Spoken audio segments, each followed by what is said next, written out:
在美国长大的孩子到底有没有必要认真学中文？这个事的起因吧，是一位华裔妈妈在这个网上发的灵魂拷问。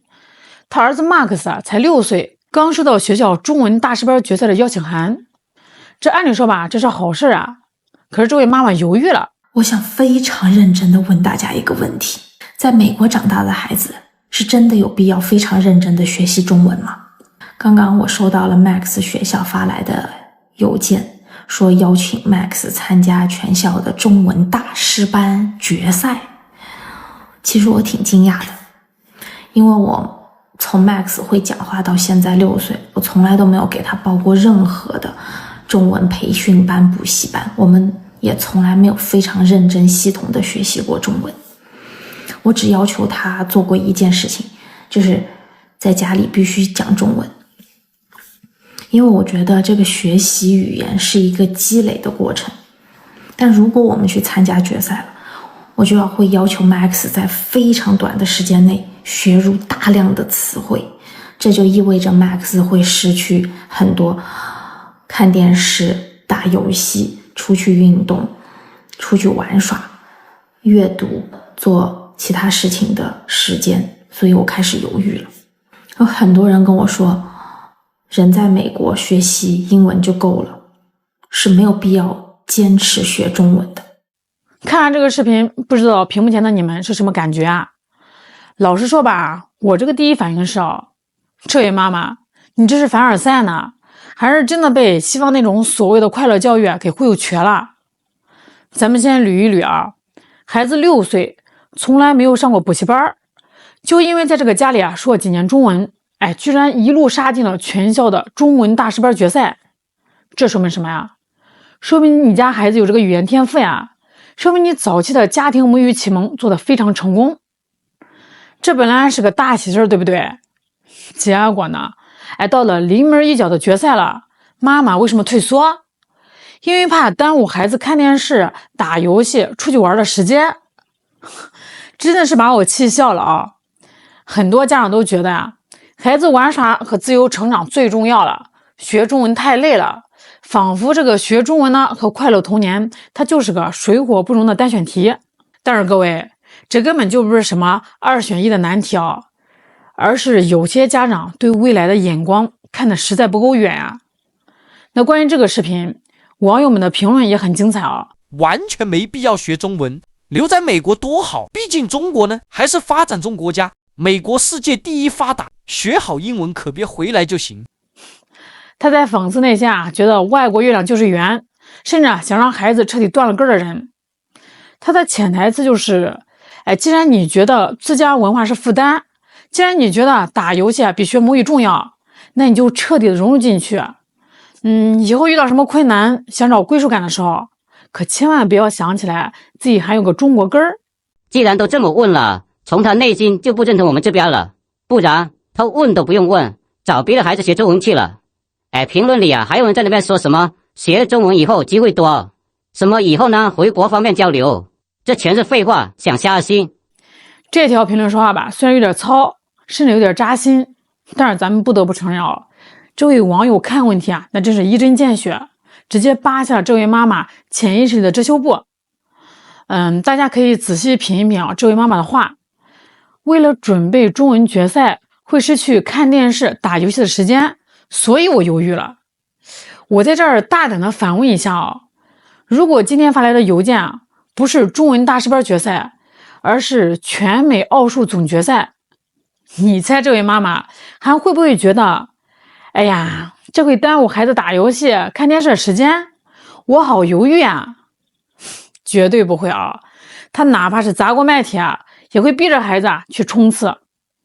这为什么到了中文这里，打游戏和看电视就变得比比赛更重要呢？其实说白了，就像这位网友说的，在他的潜意识里，中文的价值权重不够高。他从内心深处觉得中文呢是一个可有可无的选修课，而不是必须拿下的核心资产。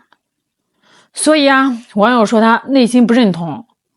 这话吧虽然刺耳，但是确确实实的戳中了不少海外华人家庭的隐秘心理。那还有这个网友评论说，任何种族呢都需要学习自己的语言，这是文化传承。任何群居受薪的种群都需要认同感。漂亮，这条评论啊，我必须给他点个大大的赞。这就是我一直想表达的核心观点。人啊，就像一棵树，你可以把这个枝叶啊伸展到全世界的任何一个角落，去吸收美国的阳光、欧洲的雨露。但是你的根儿在哪儿？如果你连自己的母语都丢了，你连自己的文化根基都拔了，那也就是水面上的浮萍啊。很多人呢也会说你小孩在美国出生长大，以后肯定会在美国生活，那以后也用不到中文，我觉得学不学都没有用。我倒并不是这么想的，因为随着中国现在的发展，已经有越来越多的人呢去学中文，很多老外呢也会去学中文。你想想，一个老外他都学中文，身为一个中国人的后代，他不会说中文，是不是有点太说不过去了？而且我觉得呢，多一个语言呢，就多一条路。但是在美国呢，有越来越多的地方呢，能够用得上中文。就比如说像银行啦，很多大城市华人聚集区中的银行呢，里边的业务员呢，都是可以讲中文的。还有一些医院啊等等一些机构呢，都是需要这种讲中文的翻译，所以呢，我觉得中文呢还是挺有用的。在美国那个大熔炉里啊，如果说你长了一张黄种人的脸，却对中国的文化一窍不通，中文一句都不会说，你以为你就能完全变成一个白人了吗？错，你只会变成一个香蕉人。到了青春期啊，孩子呢会面临一个极其严重的身份认同危机，白人圈子呢不把你当核心，你又融不进华人的圈子，最后啊连自己是谁都不知道。所以啊，学中文往大了说啊，那是保住你这棵树的根儿。那聊到这儿吧，我觉得特别讽刺的一件事是什么？大家知道吗？就是咱们有些华裔家长在这儿疯狂的纠结学中文好累啊。可是你们知道那些土生土长的美国人啊，那些美国的精英阶层，他们在干什么？他们在疯狂的卷中文啊。Only 25% of all the people who speak English are native English speakers. 75% of the people who speak English worldwide learned it as a second or third language because they knew they needed it for That's how we knew we're winning. I mean, that's what people would say. At a minimum, just imagine that your grandkids might have to learn Chinese, not by choice, not as an elective, but because if they want to have a career as an adult, they have to learn Chinese. That's a scary thought, and that's a very simple thought to understand. If that's what they have to learn to speak, what does that mean about your 401k? What does that mean about your bank account? What does that mean about your small business? What does that mean about policy that's being levied that impacts everything from your healthcare to your job to your minimum wage? Everything changes as the United States declines from its role of global superpower. 无论从这个国家安全、商业竞争还是未来发展的角度，了解中国、掌握中文，那已经是下一代美国精英的必修课了。听见了吗？这是前情报官员说的话。在他眼里面，中文不是什么移民遗产啊，而是未来最重要的战略武器。 Kids can read, write, and speak Chinese. My kids have been in the Chinese immersion program since they were in kindergarten. Everybody has told me what a worthless language it is for them to learn. Why not Spanish, French, Italian, German, anything but Chinese, right? Guess who didn't have a problem signing up for a Red Note account? The irony is not lost. I listen you. 小兔子乖乖，风儿快快，快点开开，我有心人，不开不开，我不开，妈妈没回来，虽然也不开。人家外国人把这个中文啊当成了财富密码，当成是未来竞争的武器，在疯狂的囤积啊。结果咱们自己人呢，守着一座金山啊，还在那儿矫情。哎呀，挖金子太累了，会耽误我家宝宝看动画片的。你说这个好笑不好笑啊？这简直就是滑天下之大稽啊！大家知道美国现在有多少所中文学校吗？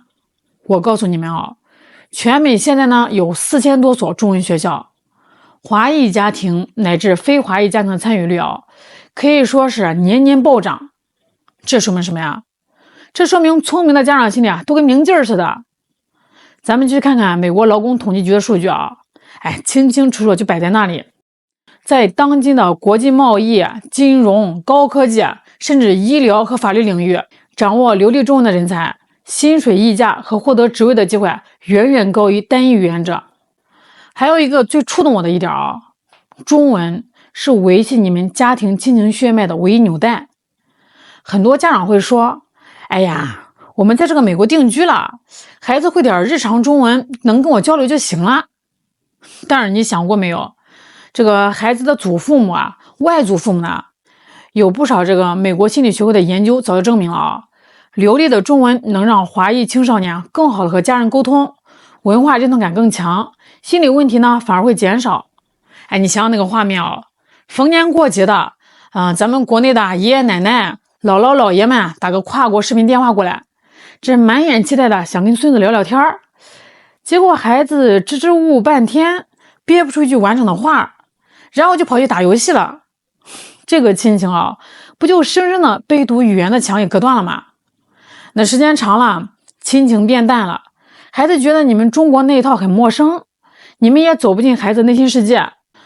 所以呢，咱们回到视频开头那位妈妈的问题，这个问题发到了网上，引发了这么多的讨论。其实它本身嘛，就没有一个所谓的绝对的标准答案，所有的选择都要跟着你们每个家庭的长期规划走。如果说你真的铁了心，觉得你们家祖祖辈辈以后就在美国扎根了，完全不打算呢跟中国有任何深度的交集，只想让孩子做个彻头彻尾的黄皮白心儿，那你确实没必要逼着孩子系统学习，你就让他开开心心的打游戏去。但是如果你对这个未来还抱有一丝敬畏，谁也没法保证20-30年后这个世界的格局会变成什么样子。这万一以后孩子想回国工作啦、生活啦，或者说在这个全球化企业里发展，又或者你单纯的就是不想让孩子丢了属于他自己那份文化身份和母语基因，那就请你踏踏实实的、认真的花时间陪孩子把中文学好。别再纠结什么玩耍和学习的平衡了。学中文从来不只是一门语言技能那么简单它是你在给孩子打开一个更广阔的世界，是你在帮他筑牢一份最坚实的文化根基。这笔教育投资无论你怎么算，在未来的几十年里它都是一笔稳赚不赔的买卖。好啦，今天就聊到这儿了。对于海外华裔孩子到底要不要认真学中文这件事儿，到底怎么看呢？欢迎在评论区留下你们的观点，咱们一起聊聊。我是小兰，我们下次再见。